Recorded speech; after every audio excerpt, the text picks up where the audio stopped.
Você que tem o sonho de criar um programa de rádio podcast, fale com nossa equipe e venha realizar seu sonho aqui na IS Rádio e Podcast. Nosso contato é 19 97600 7293. Inscreva-se no nosso canal do YouTube, siga nossas redes sociais, Facebook e Instagram. Ative as notificações, curta, comente e compartilhe nossa programação. IS Rádio e Podcast.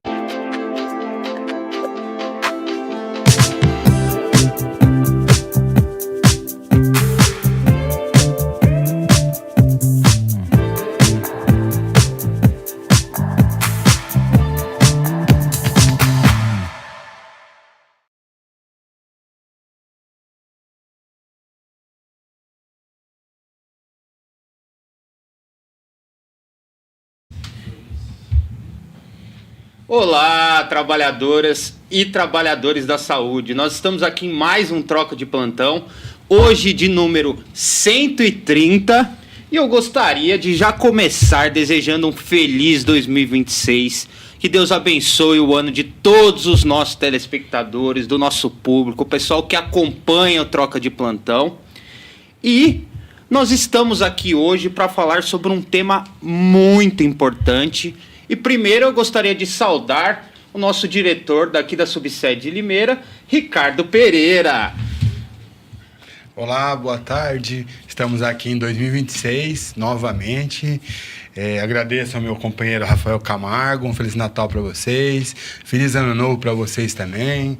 Para a Ana Beatriz, a nossa psicóloga, que vai estar aqui dando uma orientação para a gente sobre a saúde mental. E que esse podcast é o primeiro do ano, vai ser sensacional. 10. Com certeza. E nada melhor do que iniciar o ano pensando no quê? Na saúde mental. Saúde mental, que é muito importante, né? É o que deixa o ser humano mais consciente de tudo, mais é a saúde mental. Isso faz um bom humor, uma boa pessoa, um bom trabalho e também ajuda em todas as partes da vida, a saúde mental. Então, trate-se. Para falar sobre saúde mental e Janeiro Branco, hoje temos aqui Ana Beatriz Bilato, psicóloga. Seja bem-vinda ao Troco de Plantão. Boa tarde para todos vocês, para quem está assistindo, para quem está aqui, né? É um prazer hoje participar, né, do primeiro podcast do ano com vocês, é uma honra, né? Também desejo feliz 2026, que esse ano traga muitas realizações, conquistas, bênçãos para cada um de nós, né? E realmente, nada melhor do que começar o ano falando um pouco sobre saúde mental e estabelecer os nossos planos, ainda mais agora, início do ano, mês de janeiro, para a gente tratar um pouco, então, do Janeiro Branco, que é referente, então, à saúde mental.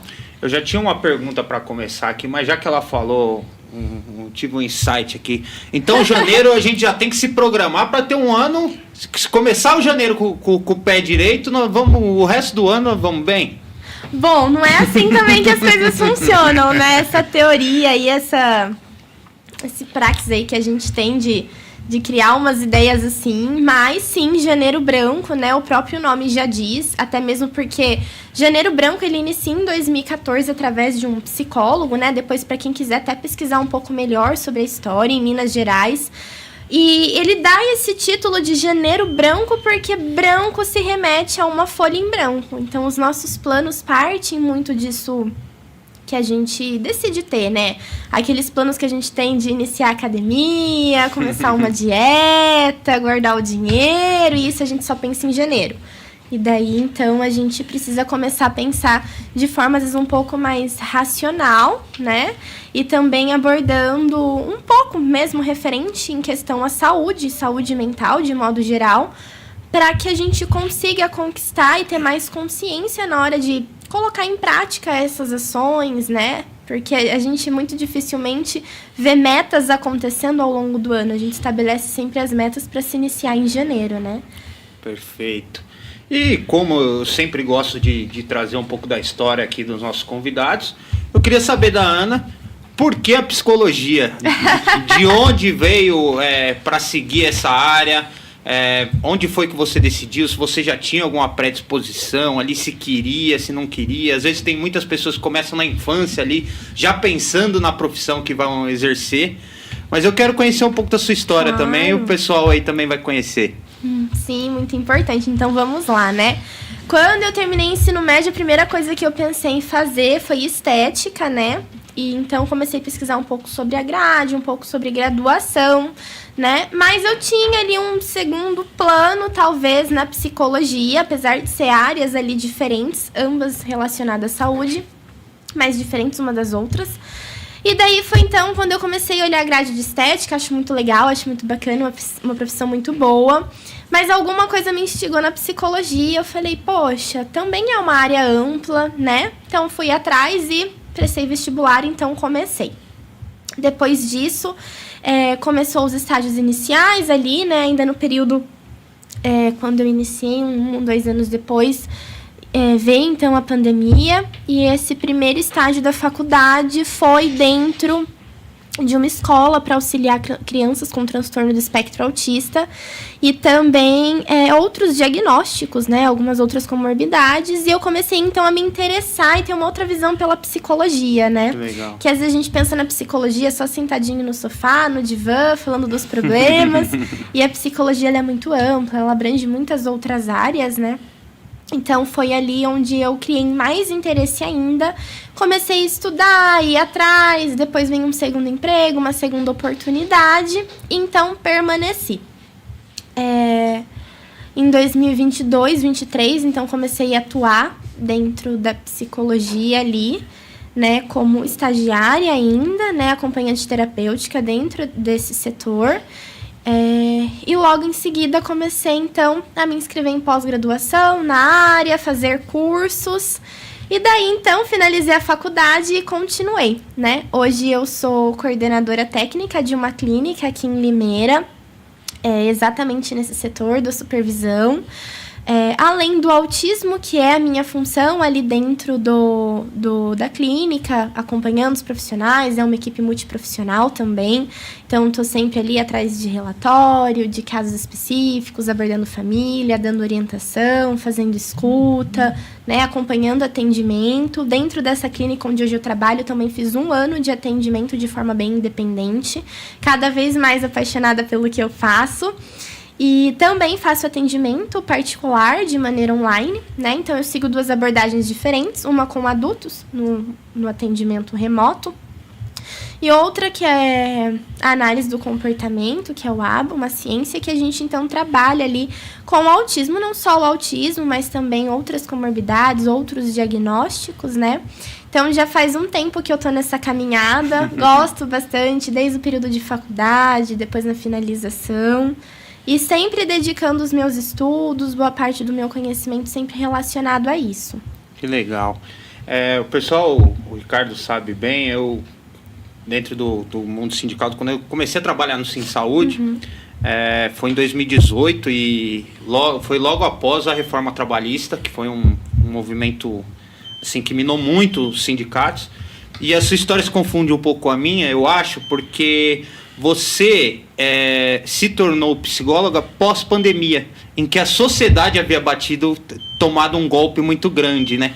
Então, assim, como é que foi encontrar essa sociedade tão fragilizada, igual a gente está vendo hoje, depois de tantos traumas que a pandemia trouxe para a nossa sociedade? E ainda assim muito fragilizada, né? A gente passou o cenário pandêmico, mas a gente permanece ainda com muitas marcas e vestígios do que isso deixou, principalmente para quem perdeu familiares. Eu também cheguei a perder, infelizmente. Isso deixa uma marca muito grande. É um cenário que, apesar de ter passado, foi uma catástrofe, né? E realmente, quando a gente fala sobre terapia, a gente, igual eu disse anteriormente, né? A gente visa ali muito divazinha, a gente só falando do problema, mas a psicologia, ela entende o indivíduo como um ser biopsicossocial. Hoje a gente não divide mais mente e corpo, né? Então, esse cenário que a gente vivenciou, ele trouxe marcas muito profundas psicologicamente, né? E que refletiram ali em muitos âmbitos financeiros, econômicos, estrutura do nosso país, questões políticas, né? Questões da saúde física, mental. Então, a gente viveu um cenário não só voltado à saúde, mas de modo geral. E por sermos seres biopsicossociais, o que a gente trata, hoje a OMS, ela diz, né? Saúde não é só ausência de doença, né? Então, a gente...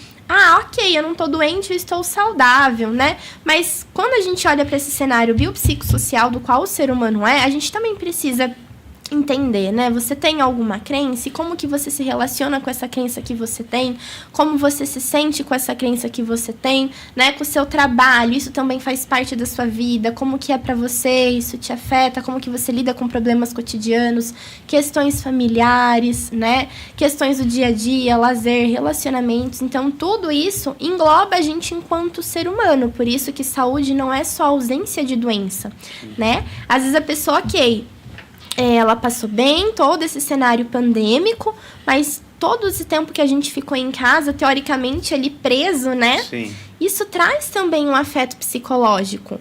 Mas se eu não estou doente, se eu não peguei uma gripe, se eu não tenho Covid, eu tô ótimo. Mas e psicologicamente? Você também está?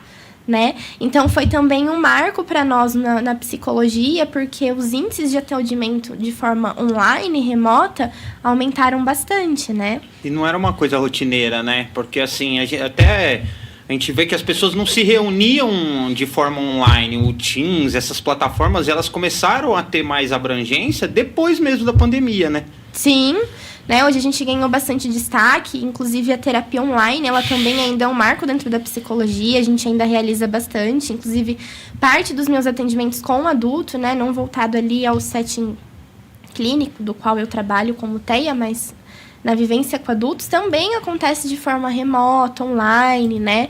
E a gente tem tudo descrito ali conforme o Conselho de Psicologia. Mas eu acho que dentro desse cenário ruim que a gente viveu, a gente viu que a gente também tem a possibilidade do quanto a tecnologia ainda consegue conectar as pessoas, né? A gente tem muita visão de que ela separa, mas a gente teve a oportunidade de aprender também com tudo isso. Ela conecta, né? Às vezes, pessoas distantes. Há possibilidade de hoje da gente fazer uma consulta, uma coisa ali ou outra de modo online, né? Facilitando, então, um pouco também da comunicação. Que legal. E o pessoal conhecer também um pouco do seu trabalho, por que você utiliza essas duas abordagens? Uma para adulto e outra para os meninos, para as crianças autistas, Sim. né? Isso é uma questão que às vezes pega bastante, né? Principalmente porque hoje a análise do comportamento aplicada, que é o que a gente chama de ABA, ela é uma ciência, né? A gente precisa desmistificar um pouco isso, que muitas pessoas acreditam que é só uma técnica, mas ela é uma ciência baseada em evidências que a gente trabalha e obtém muito sucesso com o desenvolvimento de crianças dentro do transtorno do espectro autista, tá? Então, existem formas de registro, a gente avalia essa criança, a gente passa por um processo de orientação com essa família, conhece essa cultura familiar, o desenvolvimento dessa criança do momento que ela nasceu até ali o período de gestação, até quando ela chega até nós, né? Então, o ABA, que é a análise do comportamento aplicada, ela envolve tudo isso. Sim. Né? Então, é a abordagem que eu utilizo hoje dentro da clínica, né? Essa ciência. E supervisiono psicólogos ali também dentro da clínica com essa mesma abordagem para a gente sempre acompanhar e evoluir os casos. Mas para o atendimento adulto, não que o ABA ele seja só para autismo, a gente precisa também desmistificar isso porque muitas pessoas acreditam que a ABA é só para crianças com diagnóstico em TEA, e não. Né? O ABA ele pode ser usado fora ali da clínica, pode ser usado em outros ambientes, né? Igual eu disse, nós somos seres biopsicossociais, então tudo que a gente trabalha com a criança dentro da análise do comportamento é investigado de modo geral, global, porque igual eu havia falado. Mas eu tenho também uma paixão pela abordagem que eu sigo com adultos, não que eu não poderia utilizar o ABA, mas Sim. eu gosto muito da terapia cognitivo-comportamental, que é a TCC, né? Ambas são comportamentais, tá? Mas eu gosto da TCC porque, às vezes, quando eu tô ali com os meus pacientes, eu gosto muitas vezes de usar algumas metáforas, não que também não dê para fazer isso na análise do comportamento, mas eu sinto, assim, de um jeito diferente, né? Às vezes, dentro da terapia, muitos psicólogos, cada um tem da sua própria abordagem, e eu acho interessante, né? Então, dentro ali do mundo do autismo, do TEA, eu consigo me identificar desse modo, que a gente sabe que existem evidências, comprovações dentro do ABA. E também gosto muito da TCC, que é essa abordagem. E realmente a gente obtém também ali sucesso com a evolução dos pacientes. E como eu falei, ambas são comportamentais, mas cada um com a sua vertente, né? Sim. E dentro dessa experiência que você teve com seus pacientes, você teve algum marco assim em relação a algum paciente, claro que você não precisa citar nome, mas assim, que começou a mudar seu olhar em relação, porque a gente vê que você, por mais que estudada e competente que você seja, você tem pouco tempo assim de ter quantos anos já? Uns 4, 5 anos que você está na área? Então, eu me formei no final de 2023. Então, e a gente vê que você é uma mulher muito competente.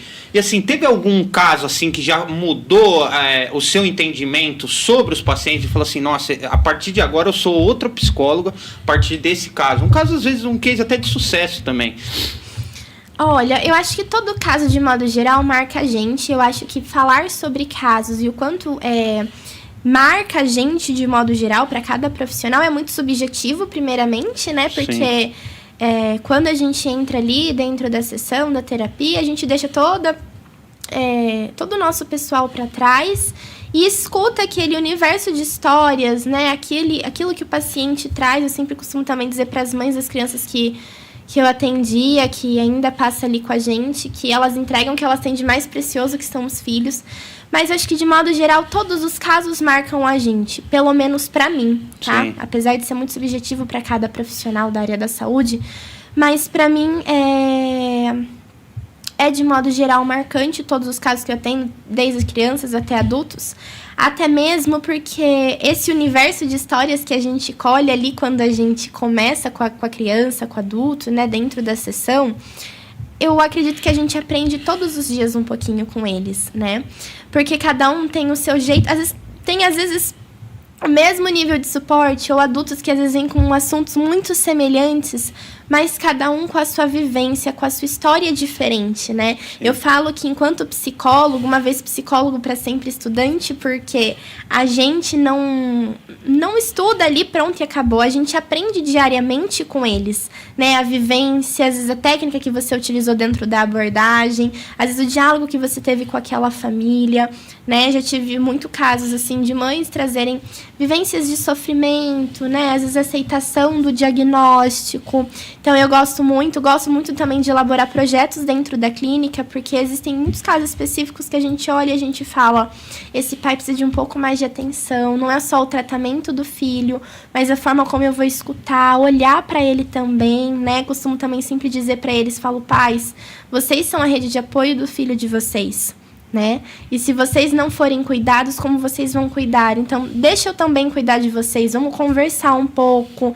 né? Bate ali na porta, quer trazer hoje uma demanda, então vamos conversar, né? Alguma coisa ali pertinente à clínica, a própria, às vezes, família. Eu dou muito essa abertura, porque a gente sabe que, apesar ali da singularidade, existe também, muitas vezes, um sofrimento, a vivência do luto pelo diagnóstico. E com os adultos também. Me marcam porque cada um com a sua história, cada um com as suas dores, que sabe que carregam, né? E é isso. Mas eu acho que, de modo geral, todos eles marcam e a gente aprende diariamente. Desculpa, pode falar. Pode falar. Não, eu ia falar que ela acaba tendo não só a evolução dos pacientes, como a sua evolução profissional e pessoal também, né? Então você acaba aprendendo ali todos os dias a lidar com os problemas dos outros também e trazer reflexões a si mesma, né? Com certeza. Igual o Rafa acabou de falar, esse vínculo que você tem com o paciente, você sempre fica um negocinho guardado, você tem uma coisinha que você guarda do paciente, do pai, com a mãe, que aquilo ali faz interagir uma convivência mais agradável, mais suave com o paciente, né? Com certeza. A forma como a gente se apresenta para aquela família, com os adultos também é importante, mas não só por questão de abordagem, mas o tratamento do adulto, ele é diferente da criança, né? A criança, ela precisa de um cenário diferente dentro do tratamento. Aquilo que é lúdico para a criança, muitas vezes não vai ser para o adulto. Uhum. E vice-versa, a abordagem, a forma de falar. Mas, sim, isso que você falou, diz que a gente guarda ali um pouquinho com a família, é muito importante. Porque atender criança não é só a criança, é a família. Você também carrega muitas vezes as dores que essas famílias trazem e que não que o fato da família trazer as dores dela seja um problema, muito pelo contrário. Às vezes as dores que ela traz também vai ser importante para o desenvolvimento do tratamento. Que legal. Porque tem aquele aspecto. A criança não quer. Não quer. O adulto não aceita, né? Uhum. Não é que não quer o tratamento, ele não aceita. Agora a criança não, a criança quer daquele jeito dela, então tem que ter um tratamento do jeito dela, um jeito diferente. Agora adulto não, adulto você está explicando, você está fazendo, mas ele faz o que ele quer. Às vezes acontece. Então, são diferentes, né? O jeito de você tratar um adulto e uma criança. Que a criança, ela perspectiva do dia a dia do momento. O adulto não, ele já vem guardando aquilo, até você entrar a fundo naquilo que realmente acontece, demora um pouco, bem mais do que uma criança, né? Exatamente. A criança, ela é inocente, ela tem um outro olhar para o mundo, então a gente vai construir aquilo com ela juntos. Não que na sessão com o adulto a gente não construa, mas é claro que o linguajar com a criança, ele é mais lúdico, né? A gente trabalha o brincar só que de forma funcional, a gente inclui o pai na sessão, né? A gente orienta esse pai diante do cenário da vivência da criança em casa, na escola, né? Então, realmente, é totalmente diferente. E é muito gostoso também, né? Às vezes a gente vê esses vídeos aí da terapeuta 9 horas da manhã brincando. Mas que gostoso, que diferente, né? Você tá construindo uma vivência com a criança, né? Porque tudo aquilo para ela é simbólico. Sim. E para a família também. Mas para o adulto, eu tenho até uma frase, deixa eu ver se eu me recordo, de um livro que eu li há um tempo, do Contar do Caligares, né? E ele fala que na terapia, até com adultos, é possível a gente sair da sessão sem aquele problema, né? Sim. Mas nós, adultos, vamos ter que estar dispostos a mudar diante daquele problema para conseguir sair sem ele da sessão. E quantas vezes nós, adultos, estamos dispostos a mudar a nossa postura diante de um problema para realmente resolver aquilo? Às vezes a gente quer passar só um paninho, né? Dizer que tá tudo bem, mas a gente sabe que não. Então, a intervenção com o adulto é muito diferente da criança. O linguajar, a forma de interagir, né? E entrando no nosso tema agora, que é o Janeiro Branco, muita gente acha que é campanha de internet. Na sua visão, qual que é o real propósito desse movimento do Janeiro Branco? Eu sei que você explicou ele um pouco ali, mas eu queria que a gente começasse a trabalhar ele de forma que as pessoas entendam mesmo a importância da gente começar a refletir sobre esse tema e começar a debater mesmo, como a gente está fazendo aqui no programa hoje. Uhum. Bom, o Janeiro Branco, as pessoas muitas vezes, né, de modo geral, não todas, mas acaba tendo essa visão porque, é só mais um tema, né? E igual outras campanhas, nossa, mas se isso não me fere, não tem nada relacionado comigo, por que eu vou ouvir isso? Por que eu vou querer saber disso, né? Mas todo conhecimento nunca é demais. Né? Como eu expliquei então anteriormente, o Janeiro Branco se remete como se fosse uma folha em branco, né? Então, dezembro a gente tem muito hábito de falar, mas a gente deixa isso para o ano que vem. E daí começa uma procrastinação, muitas vezes, sem fim, né? E a terapia, principalmente diante deste cenário, né? De modo geral, igual eu falei, a gente trata o ser humano de forma biopsicossocial, mas ela tem a conduzir o paciente, ou a criança não, mas o adulto, o paciente ali, por um caminho. É como se a gente fosse o óculos daquela pessoa, não tá conseguindo enxergar, então a gente, terapeuta, vai ser como um óculos ali dentro daquele cenário para que ela consiga enxergar as coisas de outra forma, principalmente dentro desse tema. Porque a gente quer começar o ano com muitas metas, com muitos planos, e vai se passando os meses, a gente não conquistou aquilo, a gente não conseguiu aquilo, porque o outro nem programou e conseguiu, começa também aquele processo de comparação, e chega o final do ano muitas vezes frustrado. E dezembro, como a gente tem essas festas marcantes, culturais, como Natal, Ano Novo, né, o Réveillon, a gente também guarda dentro da gente muitas memórias, né? Então, por exemplo, mas naquele ano anterior eu tinha um relacionamento e agora esse ano eu não tenho mais. Então, você começa a vivenciar aquela dor, porque o Natal do ano passado foi diferente. Porque, nossa, eu lembro que naquele período eu tinha um parente que sempre vinha em casa e agora ele é falecido. Então, nesse final de ano, muitas das nossas dores pode comumente ressurgir. Né? A gente ficar mais vulnerável, sensível a essas datas. E daí depois a gente vem com a visão em janeiro de um modo totalmente diferente, né? Então, por que falar sobre Janeiro Branco? Quem cuida da mente, cuida da vida.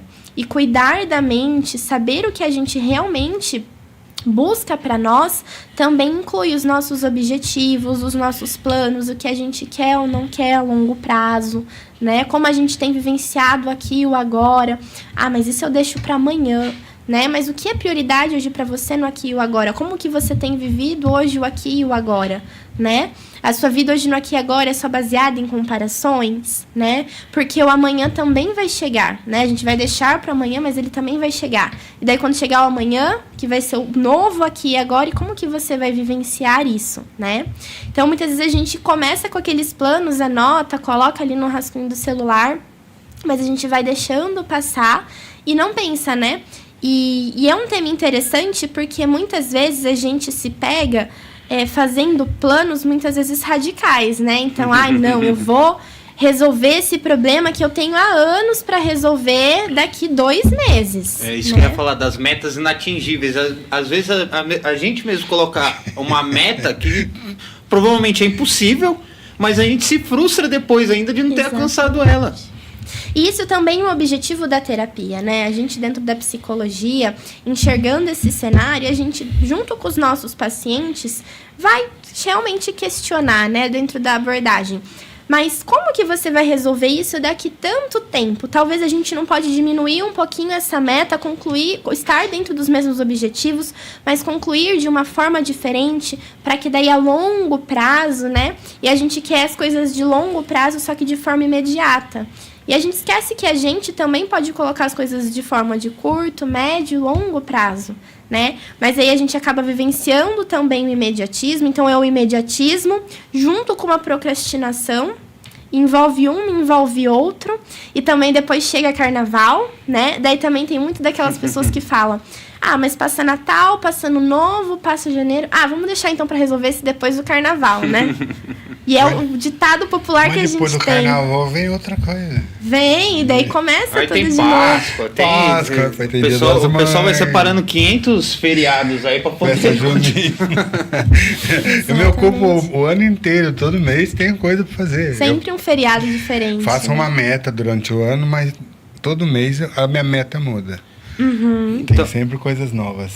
E eu queria perguntar para Ana, então, se a saúde mental começa em organizar justamente os hábitos do dia a dia, não ter querer dar esse passo maior do que a perna e ir aos poucos e ali gradativamente. Você concorda com isso também? Concordo, até mesmo porque o nosso dia a dia, esses pequenos momentos, é o que constitui a nossa vida de modo geral, né? É aquele pequeno momento que você teve para pausar para almoçar com a sua família, é aquele pequeno momento que você teve no trabalho ali que vocês tiveram um momento diferente, ter a oportunidade de conversar com o seu chefe, de fazer um trabalho bacana, né? É aquele pequeno momento no final de semana que vai trazendo memórias, vai trazendo uma questão também de organização do nosso dia a dia, né? E o que eu poderia também trazer de forma para organização, né? Às vezes as pessoas acham isso muito clichê, mas cada um tem o seu jeito de se organizar. Mas conseguir organizar os compromissos ao longo do dia já é uma forma de organização e já é uma forma da gente começar a trabalhar a nossa saúde mental. Isso também, quando é lançado dentro da terapia com um objetivo terapêutico para ser trabalhado, também é constituído ali de forma a vir se organizar, pensar no dia a dia. Então, dentro da terapia, a gente vai destrinchando esses assuntos para que o sujeito também venha entender, né? Como que é a organização para ele, aquilo faz sentido para ele, como ele busca estabelecer as coisas dentro do dia a dia dele. Porque são esses pequenos momentos do nosso dia que vão nos auxiliar a conquistar também as nossas metas, né? Então, como que a gente quer emagrecer até o final do ano, mas se não, a gente não vai em busca de pelo menos tentar mudar uma alimentação, tentar ali pelo menos 2, 3 vezes na semana frequentar uma academia, buscar uma ajuda profissional. Não, mas por que ajuda profissional? Eu vi uma dica na internet, né? Mas é só dica na internet, né? E a sua saúde, a forma integral, física, mental, também não conta? Porque hoje em dia muitos profissionais dentro da saúde sempre se ligam, sempre interligam ali assuntos que são importantes, né? Que constitui o sujeito ali de modo geral. A internet muitas vezes vai te dar um assunto de forma imediatista, né? Ela não vai saber todas as suas necessidades antes de te propor aquilo. Quando você busca um profissional, consegue pensar ali de forma mais racional o que você quer fazer, você entende que não existe um plano para você, existe você ali enquanto sujeito que precisa de umas necessidades que podem ser diferentes das necessidades do outro, né? E daí onde entra o imediatismo? Mas até eu marcar a consulta, até eu gastar com isso, até eu procurar um profissional da área, a internet é mais fácil, é mais rápido, o chat GPT hoje em dia tá aí para isso, né? Então, isso acaba também, de modo geral, afetando a nossa saúde. Comecei a ver agora esse ano o pessoal colocando as metas, né? Aí tava lá. Dia 1 na academia de 300. Aí eu falei, nossa, mas ano passado eu nem vi você postando nada na academia. E aí você aí do nada você coloca uma meta de uma forma que às vezes acaba sendo quase que inatingível. Exatamente. Porque se você não tem aquele hábito, se você, ano passado eu consegui treinar 200 vezes, pô, você quer aumentar para 300? Beleza, você já tem uma constância. Mas agora você sair do 0 pro 300 é uma coisa muito difícil. Eu acredito que assim, com força de vontade, com organização, todo mundo consegue atingir as suas metas. Mas às vezes a gente tem que se colocar um pouco na realidade também, né? Porque ser academia não é só academia, né? É hábito, né? É estímulo, você tem que se impor um tempo, uma hora, uma expectativa de você ir lá e fazer. Não adianta você ir na academia e voltar, você tem que ir lá e fazer o treino. Então, você requer tempo, requer uma organização todos os dias. Não adianta você ir todo dia na academia sem um objetivo. sem um objetivo. E às vezes também, como a própria Ana falou, a gente linka muito estou saudável, então a minha cabeça também, eu estou super tranquilo. E às vezes você está treinando, você está se alimentando bem, mas alguns certos tipos de situações que vão abalando o seu dia a dia. E aí você tendo acompanhamento, igual a gente está falando aqui, isso que vai te ajudar a ter uma saúde mental também. Sim, e às vezes acontece muito, mas eu fui no médico, eu fui no nutricionista, eu fui não sei aonde, tá tudo ok, mas ele me encaminhou para um outro profissional. Poxa, porque talvez ali há uma necessidade que também precisa ser trabalhada, né? Nós somos seres biopsicossociais. E a própria Organização Mundial da Saúde diz, saúde não é só ausência de doença. Então, a gente, por exemplo, tem pessoas que gostam ali de fazer um exame a cada 6 meses e tudo mais. E realmente isso é importante. Igual você disse também do hábito, né? Dentro da nossa abordagem ali, pelo menos as abordagens que eu sigo, é bem legal porque a gente trabalha muito com recompensa, o que é reforçador, né? Então, antes de traçar um plano, vá buscar um profissional. Olha, então essa semana... eu não fui os 5 dias para academia, mas eu nunca fui na academia antes. Mas eu tive a constância de 2 dias. Se recompense por aquilo. Não precisa ser com dinheiro, com um gasto, né? Mas sábado à noite, ao invés de eu me preocupar com tal coisa, eu vou assistir um filme, que é uma coisa que eu não faço há um tempo. Isso vai ser a minha recompensa por ter conseguido ir na academia ao longo da semana, né? Então, faça metas concretas dentro da sua realidade e busque coisas ali que vão te trazer uma certa recompensa, né? Então, talvez se no outro sábado eu for, o que eu posso talvez estabelecer como uma recompensa, se então eu for 3 dias para academia. E não só questões de academia, né? Mas outras questões também. Às vezes uma meta ali que você colocou, que você tem ali como objetivo, né? Revise essas metas a cada 3, 6 meses, né? Porque daí a gente guarda ali a meta, vai ver em dezembro. Né? E o que a gente... Se eu for 3 dias na academia, eu posso pegar o sábado para comer churrasco? Vamos separar agora o pessoal que fez as metas inalcançáveis. E eu queria perguntar agora para você sobre o pessoal que vive no piloto automático, que deu ali o Feliz Ano Novo, não fez meta nenhuma, tá vivendo. O quanto isso pode afetar a saúde mental de uma pessoa? Bom, fazer metas também é muito subjetivo, né? Tem pessoas que às vezes conseguem ali, sem precisar ficar anotando ou pensando, mas estabelecer o que ela precisa ao longo do ano, né? Então, esse ano eu vou continuar mantendo a minha rotina, só que de um jeito mais saudável. Esse ano eu vou continuar a alimentação, mas vou implementar outra coisa, vou buscar um profissional da área. Então, às vezes pode ter, sim, ali esses objetivos, né? Porque eu imagino que enquanto a gente está aqui, a gente sempre está com um sonho, com um plano diferente, né? Isso também move bastante a gente. Mas viver no piloto automático, isso é uma coisa também que eu vivencio muito ali dentro da clínica com os pacientes. Eu não paro para pensar, eu só vou fazendo. E isso também nem sempre é saudável, né? Porque chega uma hora que a ansiedade ela vai falar, né? Existe aquela ansiedade saudável que a gente tem, que todo mundo tem. Por que ela é saudável? Porque a ansiedade, ela traz pra gente sinais de alerta, né? Então, se, por exemplo, aparecer uma pessoa ali na porta, ficar olhando, né? Entrar, de repente, e a gente vai ficar ansioso, né? Será que aquilo talvez pode ser o sinal de um de um assalto, né? A gente nunca viu aquela pessoa antes, ela não pediu informação nenhuma, ela entrou ali de um jeitinho diferente. Então, a ansiedade nesse momento, ela traz esse alerta pra gente, né? Então, isso é muito importante.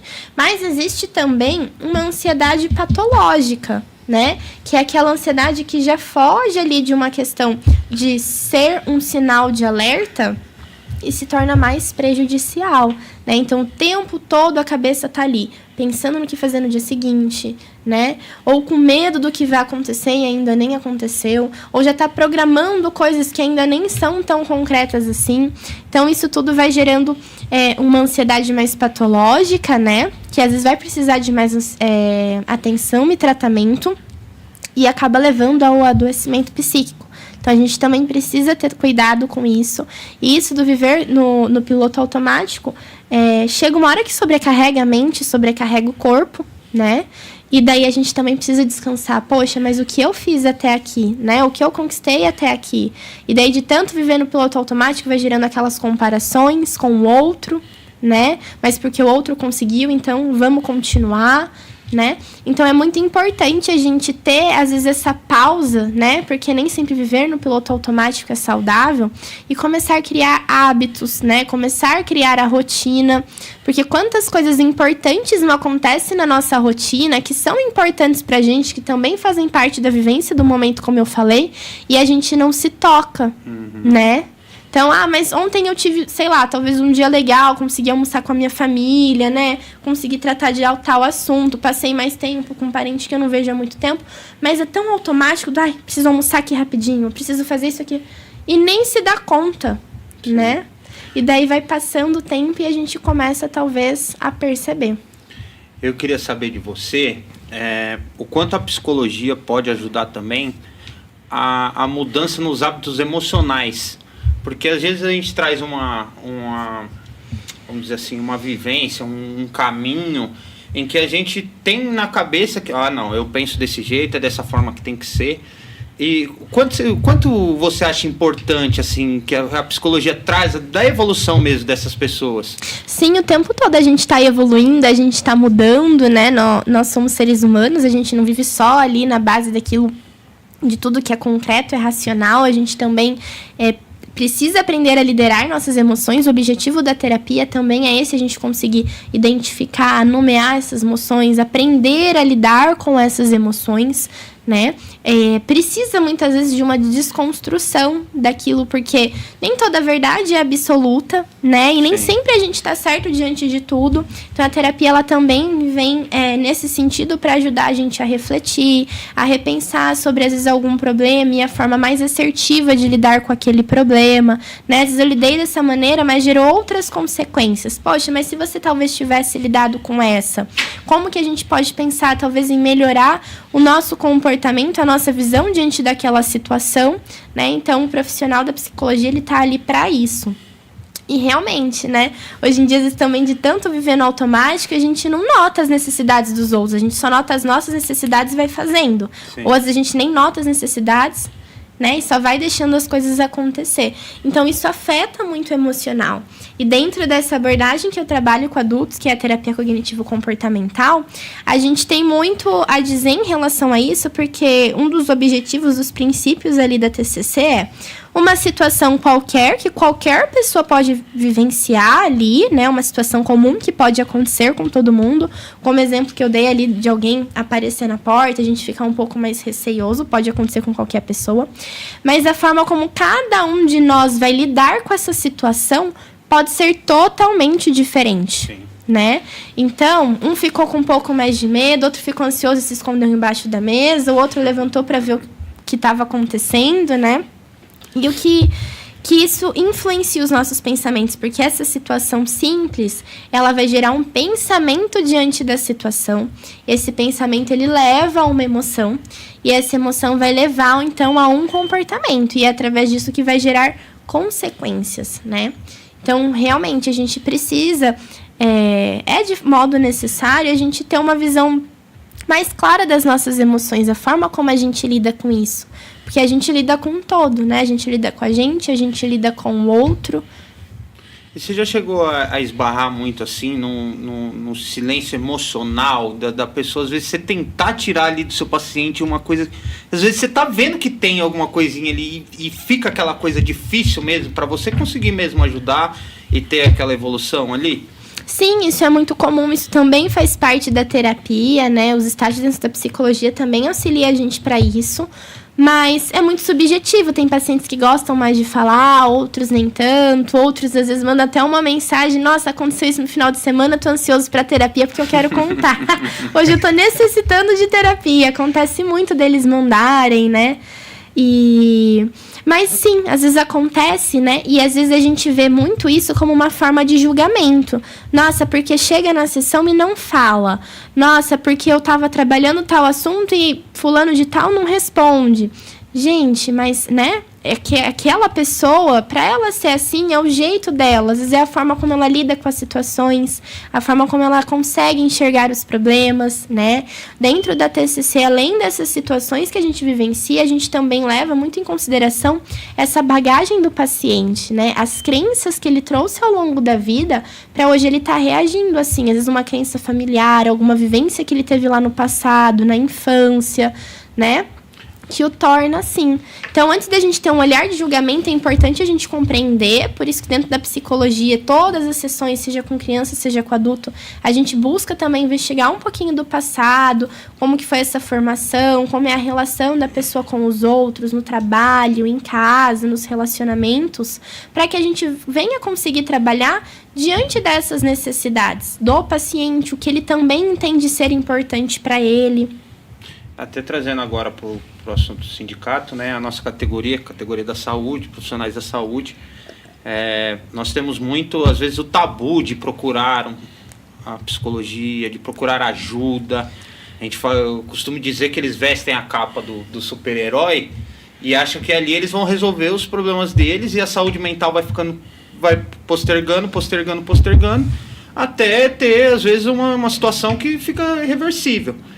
Então, eu queria que você falasse também se você já chegou a ter algum paciente da área da saúde como você vê essa questão de, assim, às vezes, esse tabu mesmo de não procurar ajuda. A pessoa sabe que ela precisa de ajuda, mas ela não procura. Sim, às vezes ainda acontece muito isso.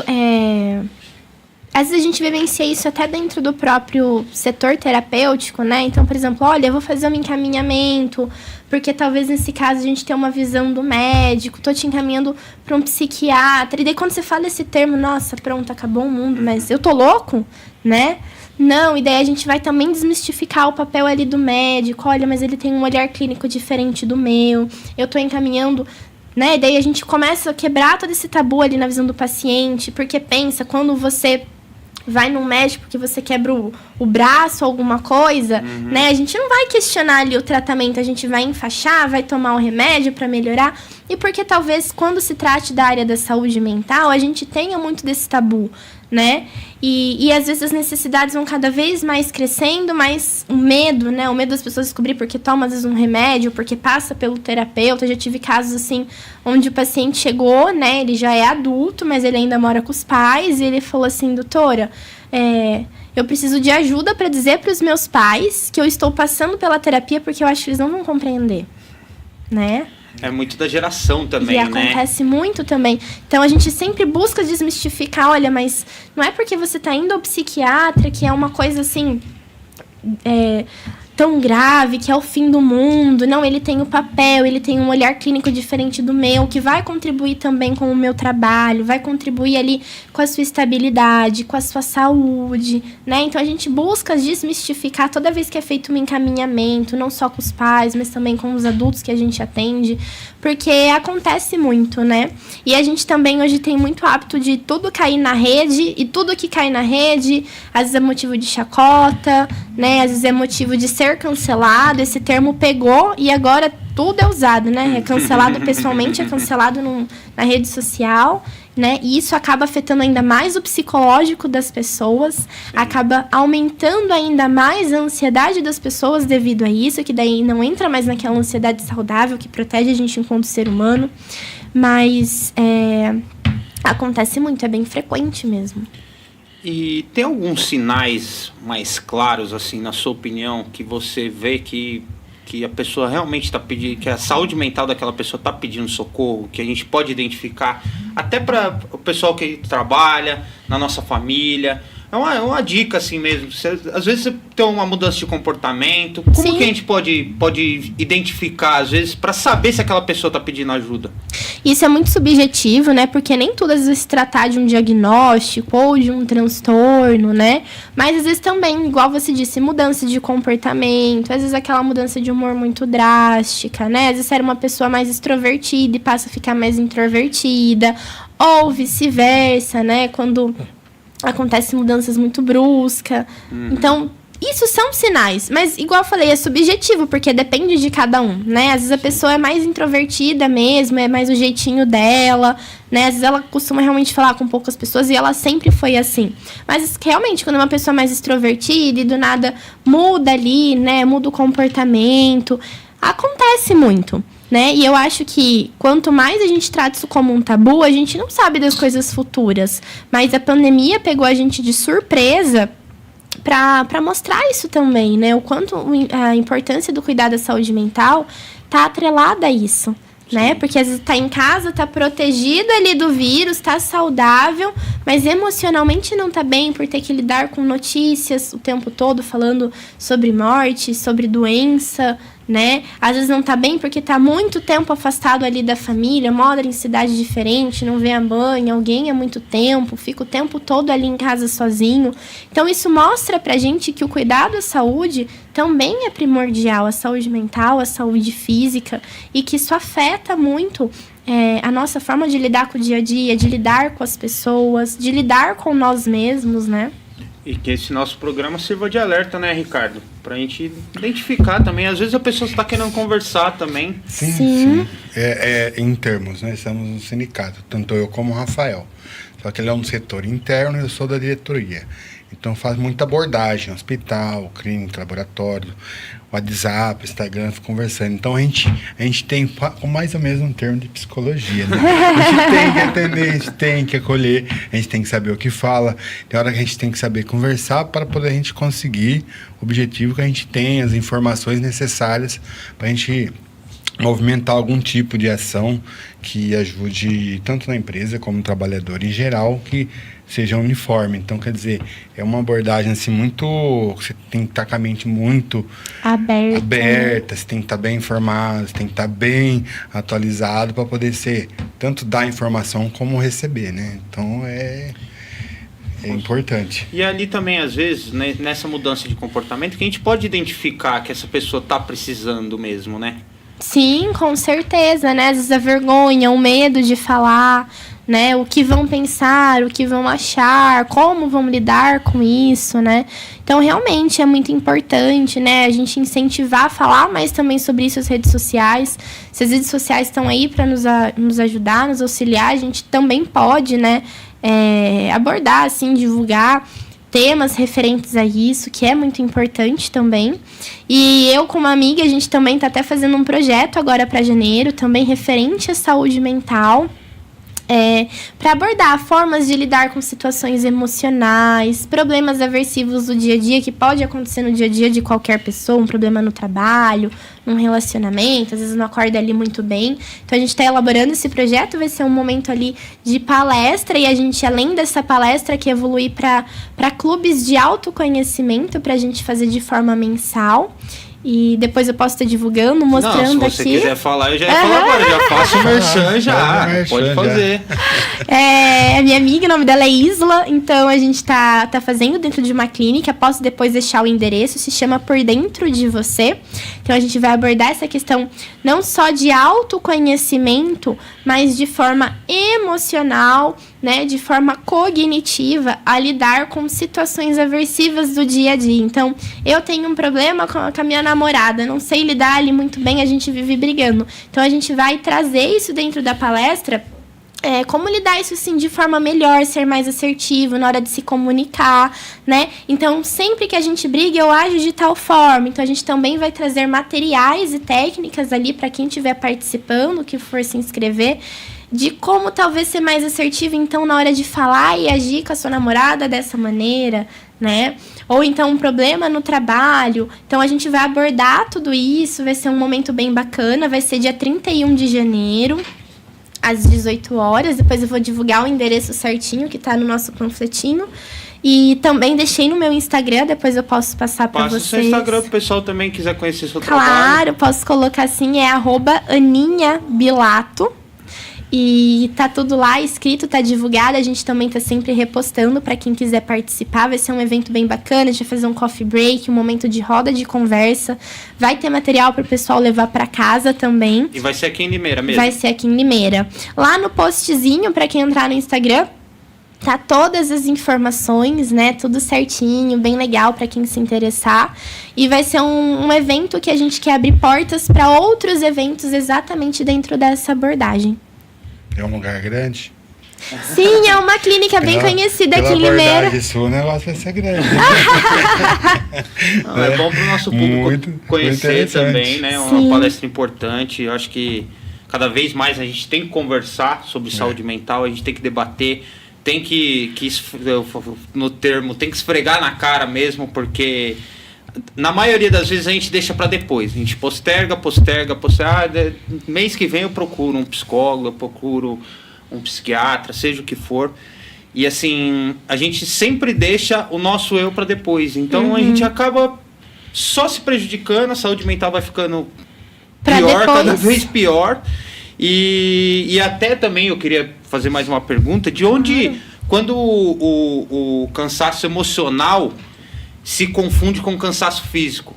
Porque às vezes a pessoa dormiu bem, às vezes comeu, teve as 3 refeições do dia, mas ela está se sentindo cansada. Isso se caracteriza também como um cansaço emocional? Sim, é um cansaço mental, né? E às vezes acontece muito. Às vezes a pessoa, por mais que ela organize, programa toda a rotina, tenha ali uma boa alimentação, faz uma atividade física, né? Mas eu vou dar um exemplo, né? Não que isso precise acontecer necessariamente com todo mundo, mas um sintoma que é bem comum, que às vezes chega bastante na clínica, é a insônia. Poxa, mas eu desligo a tela antes de dormir, eu me alimento bem, né? Então, daí a gente também investiga, não só com o olhar clínico do psicólogo, mas a gente também sempre encaminha para um médico. Será que também são questões de vitamina, né? Será que eles precisam fazer um exame de sangue? Então, a gente encaminha ali para o médico para também ter um olhar clínico diferente do nosso.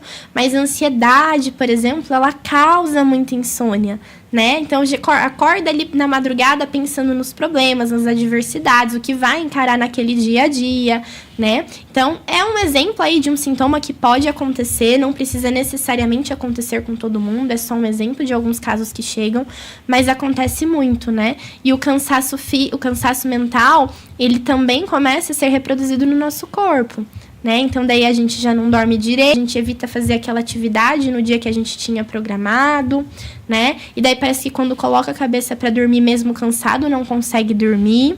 Então, são características mesmo que podem acontecer quando a gente também não pausa para cuidar da nossa mente, da nossa rotina, né? Não se atenta às coisas que às vezes está gerando uma sobrecarga no nosso dia, na nossa vida, porque às vezes está vivendo o piloto automático e não tem tempo para analisar situações assim.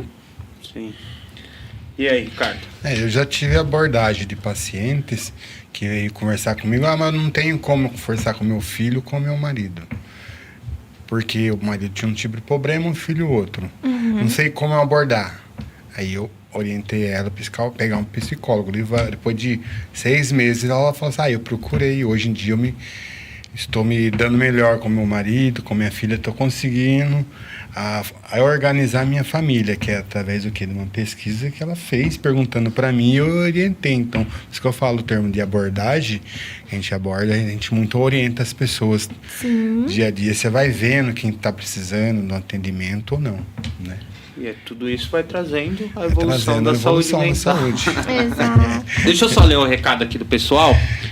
Paulinho do Cinecol tá aqui com a gente. Sol Martins, um grande beijo. Gustavo Orioli tá de férias, hein? Tá só tava no Rio esse final de semana. Tá no Rio, Gustavo? O Toniel Matos, nosso host aqui também, é um dos nossos apresentadores. Hoje abração, não conseguiu Toniel, estar pra você também. Um grande 2026 pra você, viu, Otto? Natália Caetano, nossa diretora aqui de Limeira. E temos aqui também Rafaela Bonfim, um grande beijo. Eu queria começar a fazer a última pergunta aqui, que o nosso tempo está esgotando. Sim. E para a gente fechar, se o Janeiro Branco pudesse deixar uma única mensagem da Ana, qual seria? Eu queria que você olhasse para essa câmera que está aqui em cima de mim, mas para trazer a reflexão mesmo pro pessoal. Foi a frase que eu trouxe de início, né? Não sei se todo mundo se recorda, mas quem cuida da mente, cuida da vida. Eu deixaria essa frase, né? Porque a nossa mente também é o nosso lar, né? E a vida é a única que a gente tem, né? Então, quanto mais a gente cuida dela, mais a gente também se prioriza, mais a gente dá atenção àquilo que a gente realmente precisa, consegue atender as nossas necessidades. Então, quem cuida da mente, cuida da vida. Que legal. Porque a mente comanda o corpo comanda a vida. Exatamente. Você quer mandar um recado para alguém? Não, apenas isso mesmo. Agradeço quem tá assistindo, quem tá participando, às vezes também quem programou para assistir depois, né? Espero que tenha conseguido extrair aí boas informações, que sejam úteis. Bom, foi uma honra estar aqui com você, Ana. Agradeço imensamente a sua participação. Foi um prazer também. Acredito que o nosso público tem adorado e vai adorar. Quem não assistiu ainda vai adorar esse conteúdo.